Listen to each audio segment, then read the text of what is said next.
സാത്താനെ എങ്ങനെ പുറത്താക്കാൻ സാധിക്കുമെന്ന് ചോദിക്കുന്നിടത്ത് യേശു 3 ഉപമകൾ ഉപയോഗിക്കുന്നതായിട്ട് നാം കാണുന്നുണ്ട്. ഒന്നാമത് അന്ധഛിദ്രമുള്ള ഭവനമാണ്. ഒരു ഭവനം ആ ഭവനത്തിനെതിരായി ചിത്രിക്കുന്നതാകിയാൽ ആ ഭവനത്തിന് നിലനിൽക്കാൻ സാധിക്കുകയില്ല. അതായത് അന്ധചിത്രമുള്ള ഭവനം നശിച്ചു പോകുമെന്നാണ്.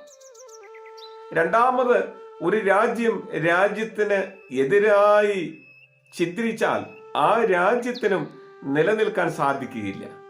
അങ്ങനെ ഒരു സാമ്രാജ്യത്തിനെതിരെ ചിത്രിച്ചാൽ ആ സാമ്രാജ്യത്തിനും നാശമാണ് ഫലമെന്ന് കർത്താവ് ഈ വേദഭാഗത്ത് പറയുന്നതായിട്ട് നാം കാണുകയാണ്.